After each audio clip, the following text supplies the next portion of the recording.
রমলার আজকে বড়ই আনন্দের দিন। তার এই ননদকে সে দু চোখে দেখতে পারে না।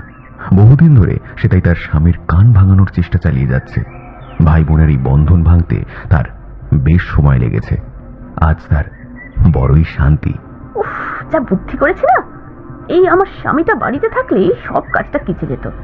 এক্ষুনি নইলে ভাই বোনের আদিক্ষেতা শুরু হতো। বাজারে পাঠানোর বুদ্ধিটা একেবারে মাস্টার স্ট্রোক। সে নিজেই আনন্দে নিজের পিঠটা চাপড়ে নিল। বাড়িতে শুভ এসে বাজার রেখে স্নান করতে ঢুকলো। সে ভালো মাছ নিয়ে এসেছে। স্নান সেরে সে খেতে বসেছে। বুঝলে, মনকে আমি শাসন করে দিয়েছি। আশা করছি ও তোমাকে আর ওরকম ভাবে বলবে না। যাই হোক, বয়সটা তো কম, একটু মানিয়ে নিও। রমলা সামনে মাথা নাড়ল, কিন্তু মনে মনে বলল, দীক্ষাটা একেবারে একেবারে মাথায় তুলে রেখেছে। ওই মেয়েকে যদি না আমি শায়েস্তা করি তাহলে আমার নামও রমলা নয়। বুঝলে তুমি। ওকে আর বলো না, আমি তো ওকে মানাতেই গিয়েছিলাম, কিন্তু বলল আমাকে যে এরকম বলে আমি তার অন্ন খাই না। আমি কি আর বলবো? এইভাবে বলল? আমি একটু শাসন করেছি বলে এইভাবে বলল? রমলা এই সুযোগই তো খুঁজছিল। সে তার পুরোপুরি সদ্ব্যবহার করলো। তাহলে আর বলছি কেন? তোমরা ওকে আর আশকারা দিও না। বড্ড বার বেড়েছে। আমাকে ছেড়ে দাও। তুমি তো ওকে খুবই ভালোবাসো, তোমাকেও আজকাল ছাড়ছে না। ওকে আর বেশি পাত্তা দিও না।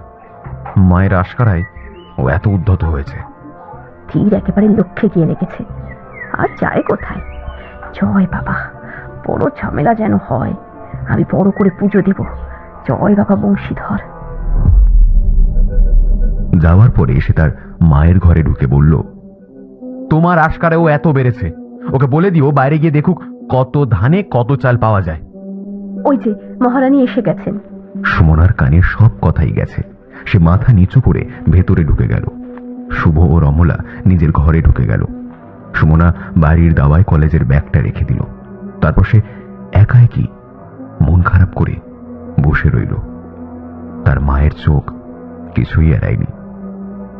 আরে, তুই আজ এত তাড়াতাড়ি চলে এলি যে? হাত মুখ ধুয়ে নে, খাবার বেড়ে দি। আমার খিদে নেই গো। তাহলে কিন্তু আমিও আজ আর খাবো না। সে কি গো, তুমি এখনো খাওনি? তোমার না শরীর খারাপ?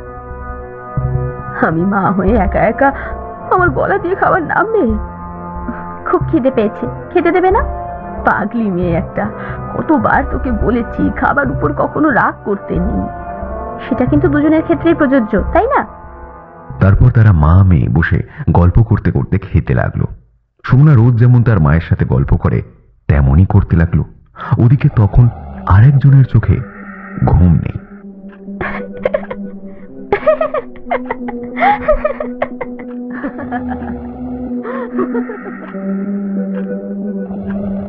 ও ভগবান, তুমি একটু আমাকে শান্তি দাও না। কোথায় ভাবলাম ওই মেয়েটাকে একটু শায়েস্তা করবো, কিছুতেই পারছি না। কি নিশ্চিন্ত হয়ে ঘুমোচ্ছে দেখো। দেখলে গা একেবারে জ্বলে যায়। যেমন বোন তেমনই ভাই।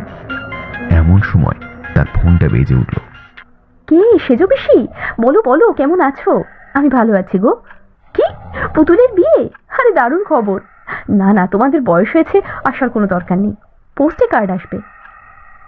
আচ্ছা, ও ঘুমিয়ে আছে, উঠলে বলে দেব। ও মা, আর তো তাহলে সময় নেই। ভালো থেকো।